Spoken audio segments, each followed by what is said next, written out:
Estamos de volta e agora vamos ouvir o Evangelho desta quarta-feira, dia 6 de janeiro, dia de Reis. A leitura está no Evangelho de São Marcos, capítulo 6, versículo 45, e diz assim: Logo em seguida, Jesus obrigou os discípulos a entrarem no barco e a irem à frente para Betsaida, na outra margem, enquanto ele mesmo despediria as multidões. Depois de despedi-los, retirou-se à montanha para orar. Ao cair da noite, o barco estava no meio do mar e Jesus sozinho em terra. Vendo-os com dificuldade no remar, porque o vento era contrário. Na quarta vigília da noite, foi até eles andando sobre o mar. Queria passar adiante deles, mas os discípulos, ao vê-lo andar sobre as águas, acharam que fosse um fantasma e começaram a gritar. Todos o viram e ficaram apavorados. Ele, no entanto, logo falou: Coragem! Sou eu, não tenhais medo. Ele subiu no barco para junto deles e o vento cessou. Eles, porém, ficaram ainda mais espantados. De fato, não tinham compreendido nada a respeito dos pães, porque o coração deles ainda continuava endurecido.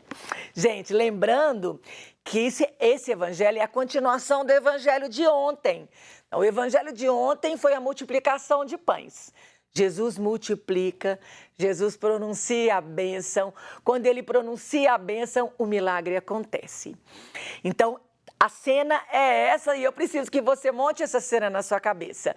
Jesus está com uma multidão de umas 25 mil pessoas e o barco, ele obriga, a palavra fala que logo em seguida, Jesus obrigou os discípulos a entrar no barco.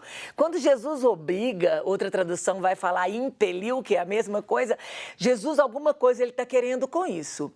Ele obriga os discípulos a entrarem no barco e ele mesmo despede as multidões. E aí Jesus sobe a montanha e se retira para orar. Eu acho tão lindo isso, porque o próprio Jesus, muitas vezes a Bíblia vai falar que ele se retirava a sós para orar. Antes de Jesus ensinar o Pai Nosso, ele fala, quando orardes, entre no seu quarto, fecha a porta. Seu Pai que te conhece, está lá com você, ele te ouve. Se Jesus, gente, que é Jesus, retira para orar, a gente não. A gente, às vezes, passa dias sem parar um pouquinho. Nem 5 minutos a gente consegue parar, fechar a porta do nosso quarto, fechar o olho e estar em oração direto com o Senhor. Isso, quando Jesus se retira para orar, ele me leva a refletir que eu preciso de oração, que eu preciso de orar. E é tão bacana porque Jesus, lá do monte orando, ele enxerga os discípulos tendo dificuldade em remar, pois o vento era contrário. Isso também me ensina muita coisa. Quando a palavra fala que Jesus então percebe que eles estavam com dificuldade em alto mar. Jesus, independente de onde ele está, ele te vê. Ele percebe a sua dificuldade. Ali com os discípulos, porque o vento era contrário. Quais são os ventos contrários da sua vida? Às vezes você tem vivido momentos difíceis. A gente aqui recebe tanto pedido de oração pela conversão das famílias, pedido de oração pela cura de uma enfermidade. Qual é o vento contrário da sua vida? Você precisa de crer que aquele que recebe as suas orações te ouve. A quem você faz a oração, ele ouve. E no momento certo ele vai interferir, como ele fez com os discípulos. A palavra fala que Jesus vem andando sobre o mar. Gente, você já imaginou essa cena? Jesus vem caminhando sobre o mar. E muitos exegetas e muitos teólogos, eu não sou, gente, teóloga, nem exegeta.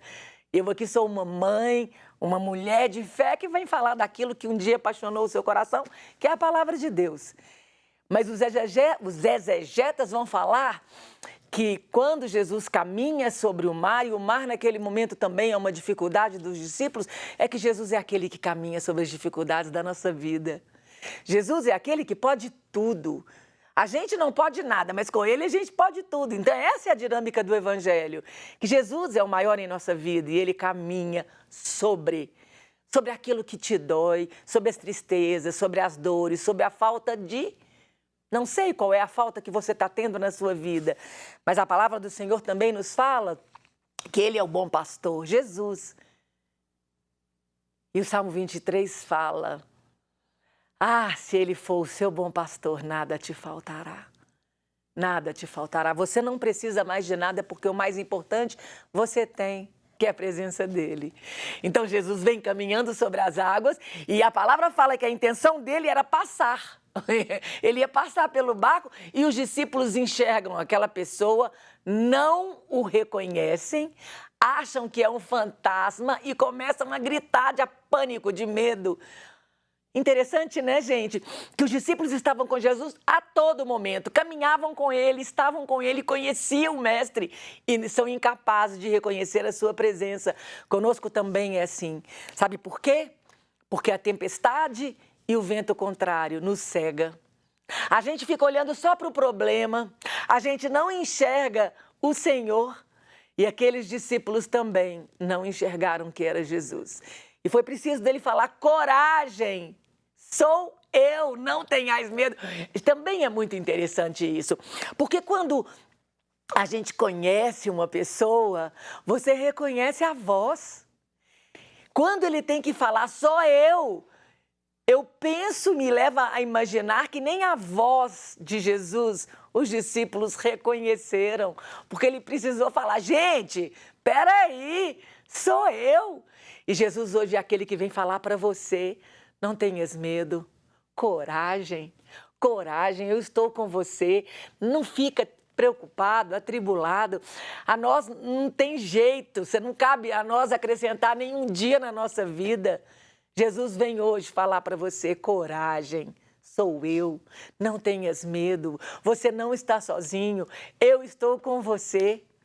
E quando Jesus entra no barco, o que acontece? O vento cessa. Convida Jesus para entrar no barco da sua vida. Assim que ele entrar no barco da sua vida, o vento vai cessar. Talvez o vento não vai cessar imediatamente. Talvez a noite vai demorar para passar. Mas o fato dele estar no barco faz toda a diferença. Saber que eu posso navegar tranquilo, que eu vou chegar ao final daquilo que ele colocou para mim. E o Evangelho termina falando assim: eles, porém, ficaram ainda mais espantados e, de fato, não tinham compreendido nada a respeito dos pães, porque o coração deles ainda estava endurecido. De fato, eles não compreenderam nada, porque o coração estava endurecido. Seu coração está endurecido? Talvez você não tenha compreendido nada acerca do Senhor, porque o seu coração está endurecido. Hoje é dia de você pedir ao Senhor para abrir o seu coração. O coração nosso como terra seca, árida, mas a água do Espírito Santo que vem, que molha, que irriga, que faz tudo novo de novo. Esse é o nosso Deus. É Ele que traz o novo na nossa vida. Que você hoje abra o seu coração, esteja diante do Senhor pronto, entregue e falando: Senhor, eu não quero ser como aqueles discípulos que caminharam com o Senhor, mas foram incapazes de reconhecer a sua voz, de perceber pela dureza do coração. Nesse dia, eu quero que o meu coração seja aberto, maleável, a sua obra, que o Senhor seja tudo na nossa vida. Amém? Vamos rezar? Sim, senhora. Vamos rezar. As nossas orações de hoje, gente, são tantos pedidos, às vezes a gente não consegue ler todo, mas se o seu pedido não foi lido, não fica triste. Não fica triste, por quê? Porque o Senhor sabe tudo. Ele é que sonda todos os corações e Ele sabe tudo. Então, vamos lá? Neire de Caeté pede oração pelos 6 meses de falecimento da sua mãe Cecília. Jaqueline pede oração também por sua mãe. Salete, que tem 82 anos e encontra-se em UTI. Olegária Cortez pede oração por sua mãe, também internada. Gente, hoje é oração pelas mães, né? Nós vamos entregar todas as mães. Pelo sucesso profissional do Adriano, pela Luísa, para ela dormir, para que Nossa Senhora da Piedade abençoe a vida de Sheila e que ela seja sempre a luz daquelas pessoas que estão ao redor e que nunca falte amparo na sua vida. Ah, Senhor, nós entregamos todas as orações, todas as mães, todos os pedidos de restauração da família, porque nós cremos, Senhor, que no seu tempo o Senhor vai agir. Nossa Senhora da Piedade, cremos na sua intercessão. Amém, né, gente? Amém. Nós vamos para um rápido intervalo, é rapidinho, voltamos já já.